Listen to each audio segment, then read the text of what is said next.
நீ முதல்ல அதுலேருந்து வெளியே வாம்மா, உன்னை அப்படி என்னால் பார்க்க முடியல அப்படின்னு மகள் சங்கீதாவை தேற்றும் அப்பா சொர்ணலிங்கம். அதை பற்றி தான் இந்த வீடியோவில் நம்ம டீட்டெயிலாக வந்து பார்க்க போகிறோம். அதுக்கு முன்னால் நம்ம சேனலை சப்ஸ்கிரைப் பண்ணாமல் இருந்தீங்கன்னா மறக்காமல் சப்ஸ்கிரைப் பண்ணிக்கோங்க. அப்போ தான் நம்ம சேனலில் போடக்கூடிய டெய்லி அப்டேட்ஸ் எல்லாத்தையும் நீங்கள் உடனுக்குடனே தெரிஞ்சுக்க முடியும். இந்த பிசாசுன்னு ஒரு படம் வந்துச்சு. அந்த படத்தில் மிஸ்கின் டைரக்ட் பண்ணியிருப்பார். அதில் மக இறந்து போயிடுவாங்க. இறந்து போனாகி பேயாவே வந்து பார்த்தோன்னா வந்து இருக்கிற சூழ்நிலையில் அந்த ஹீரோ என்ன பண்ணுவான், "ஏ உன் பொண்ணை கூட்டு போயா, அவள் பேயா இருக்கா, டார்ச்சர் பண்ணுறா" அப்படிங்கிற மாதிரிலாம் வந்து பார்த்தோன்னா வந்து சொல்லுவான். அப்போ அவங்க அம்மா பாத்ரூம்லேருந்து வலிக்கு கீழே விழுந்தவங்க திடீர்னு ஃபோன் போடுவாங்க. ஃபோன் போட்டோன்னே அவங்க அம்மாட்ட வந்து பார்த்தோன்னா லவுட் ஸ்பீக்கரில் போட்டு, "ராதாரவியை கேளியா, உன் பொண்ணோட வண்டவாளத்தை" அப்படிம்பா. அப்படி சொல்லும்போது அப்போ அவள் சொல்லுவா, "எப்பா அந்த பேய் அது வந்து பேய் கிடையாதுப்பா, அது என்னை வந்து சாகடிக்கல, அதுதான்ப்பா என்னை வந்து பார்த்தோன்னா வந்து காப்பாத்துச்சு, அது பேய் இல்லைப்பா, நம்ம சாமிப்பா" அப்படிங்கும். உடனே ராதாரவி, "அம்மாடி, என் தங்கமே, என் செல்லமே, நீ என் கூடயே இருந்துடுறா, அப்பா கூட வந்துடுறா, இதெல்லாம் நமக்கு வேணாம்டா" அப்படின்னு சொல்லிட்டு பின்னாடியே வந்து பார்த்தோன்னா வந்து போவார். அந்த சீனில் உண்மையிலே ரொம்ப கண்கலங்க வச்சுருப்பாரு. ராதாரவியோட அந்த எமோஷ்னலு, அந்த ஆக்டிங்காக இருக்கட்டும், அது எல்லாத்தையும் தாண்டி ரியலாக வந்து பார்த்தோன்னா அந்த பெத்த மனசு பதறும்பாங்கல்ல, தான் பொண்ணுக்கு வந்து ஒன்றுனோடனே அந்த பெத்த மனசு பதறும். அந்த பதட்டம் வந்து பார்த்தேன்னா அப்படியே தத்ரூபமாக வெளிப்படுத்தியிருப்பார். அதே மாதிரி தான் ஒருத்தன் எவ்வளோ பெரிய ஸ்பெஷலிஸ்ட்டாக இருக்கட்டும், டாக்டராக வந்திருக்கட்டும், சர்ஜென்ட்டாக இருக்கட்டும், தான் பொண்ணுக்கு வந்து பார்த்தோன்னா ஒரு ஆப்ரேஷன் பண்ணும்போது கை வந்து நடுங்கும். ஸோ அதனால தான் "தானாடா விட்டாலும் தான் சதையாடுன்னு" சொல்லுவாங்க. இப்போ கிட்டத்தட்ட அதே மாதிரியான ஒரு மனநிலைமையில தான் யார் இருக்காங்கன்னா, சொர்ணலிங்கம். நம்ம சங்கீதாவ, விஜய, அதுக்கப்புறம் வந்து பார்த்தோன்னா சுற்றி இருக்கக்கூடிய த்ரிஷா முதற்கொண்டு எல்லாரையும் நம்ம வந்து பேசிகிட்டு இருக்கோம். ஆனால் அதே நேரத்தில் சங்கீதாவினுடைய தாய் தகப்பன், அது அவங்க அப்பா சொர்ணலிங்கத்துடைய மனநிலைமை. அவர் முடிஞ்ச அளவு தான் பொண்ணை எவ்வளவோ வந்து பார்த்தீங்கன்னா ட்ரை பண்ணி மீண்டும் மருமகனையும் மகளையும் சேர்த்து வைக்கணுங்கிறதுல முழு முயற்சியாக தான் வந்து பார்த்தோன்னா வந்து இருந்தார். ஆனால் சங்கீதா அவங்களுக்கு சைக்காலஜிக்கலாக விஜய் அவர்களுடைய கேரக்டர் வந்து நல்லா தெரியும். அவர் சைலண்ட்டாக ஒரு விஷயத்தை எவ்வளவு அழுத்தமாக டீல் பண்ணுவார் அப்படின்னு. இதுக்கப்புறமும் 2 பேரும் சேர்ந்தாலும் அந்த வாழ்க்கை வந்து நல்லா இருக்காது. அப்படி இருந்தாலுமே அவருக்கு அது என்ன பழிவாங்குற படலமாக தான் வந்து பார்த்தோன்னா இருக்கும். "பூவே உனக்காக" படத்தில் வர்ற மாதிரி தான். உடஞ்சு போன கண்ணாடியை மறுபடியும் வந்து பார்த்தோன்னா ஒட்ட வைக்க முடியாது. என்னதான் ஒட்ட வச்சாலும் அது கண்ணாடி மாதிரி வந்து ஆயிடாது. அதனால விரிசல் விரிசல் தான் அப்படிங்கிறதுல அவங்க ரொம்ப தெளிவாக இருக்காங்க.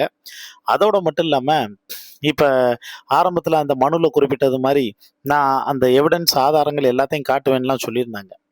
அது எல்லாத்தையுமே ஒரு கட்டத்துக்கு மேலே இதுக்கப்புறம் இதை வச்சு என்னடா வந்து பண்ண போகிறோங்கிற மனநிலைமையில் அது எல்லாத்தையும் டெலீட்டும் வந்து பண்ணிட்டாங்க. "போதும்டா சாமி, என்ன ஆள விடுங்கடா" அப்படிங்கிற மனநிலைமைக்கு அவங்களும் வந்துட்டாங்க. பட் இருந்தாலும் இந்த டிப்ரெஷன் இருக்குது பார்த்தீங்களா, நம்ம எல்லாருமே வந்து வெளியில் வந்து பேசிடுவோம் வச்சுருவோம்.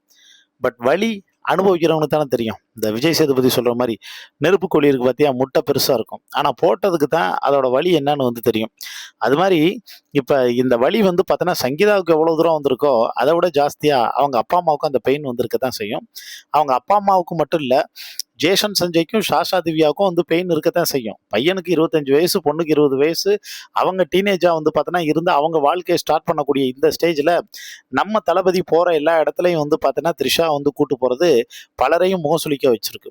இப்போ தளபதி ஒரு வேளை வந்து நாளைக்கு வந்து தோத்துட்டாலோ, இல்லை இடைத்தேர்தலில் தோத்துட்டாலோ, இல்லை வருங்காலத்தில் தோத்துட்டாலோ, அதுக்கு முழுக்க முழுக்க காரணம் வேற யாருமே வந்து கிடையாது, அவருடைய செயல்பாடுகள் தான்.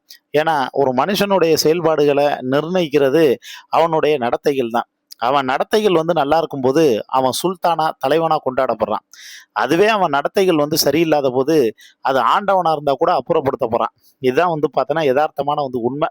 அவர் மேடைகளில் போய் வழக்கம் போல் ஸ்கிரிப்ட் வச்சு பேசக்கூடிய கான்செப்ட், மாஸ் காட்டுறது, அது எல்லாமே ஒரு பக்கம் வந்து ஓகே. ஆனால் அதே நேரத்தில் அவரையே வந்து பார்த்தோன்னா நம்பி இருக்கக்கூடிய, வீட்டில் வந்து இருந்த, இறங்கி போய் வந்து பார்த்தோன்னா அந்த பிரச்சனையை சார்ட் அவுட் பண்ணுறதுல அவர் காட்டியிருந்தா அவரை இன்னும் தலைவனா தூக்கி வச்சு வந்து கொண்டாடி இருப்பாங்க. தலைவன்கிறவன் சாதாரண ஆள் கிடையாது. அது வந்து ஒரு ரோல் மாடல்.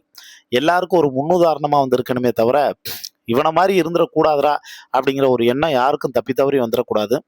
அந்த விதத்தில் இப்போ சங்கீதாவினுடைய அப்பா என்ன சொல்லியிருக்காரு அப்படின்னா, "அம்மா, நீ விடு, நீ என் பொண்ணாவே இங்க இருக்கிறதுல எனக்கு சந்தோஷம் தான். ஆனா முதல்ல இதுக்குள்ள இருந்து நீ மீண்டு வா.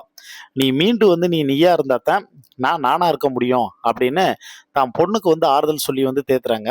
என்னதான் வலிக்காத மாரி வந்து வெளியில வந்து காட்டிக்கிட்டாலும், உண்மையான வலி சங்கீதாவுக்கு எப்படி இருக்குங்கிறத கண்டிப்பா வந்து பார்த்தீங்கன்னா, பெண்களா இருக்கக்கூடிய எல்லாருமே உணருவாங்க. அத தாண்டி வந்து சிலர் வந்து முட்டு குடுப்பாங்கல்ல.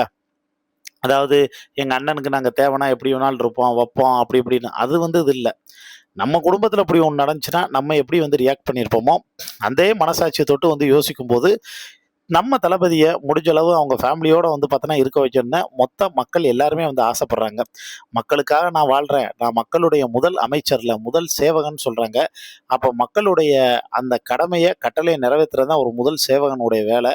அப்படி பார்த்தா, அந்த முதல் சேவகனுக்கு மக்கள் குடுத்துருக்கிற வேலை, உங்க பொண்டாட்டி பிள்ளைங்களோட நீங்க முதல்ல ஒண்ணா சேரணும். த்ரிஷாவ வந்து கழட்டி விடணும். இதத்தான் அவங்க வந்து சொல்றாங்க.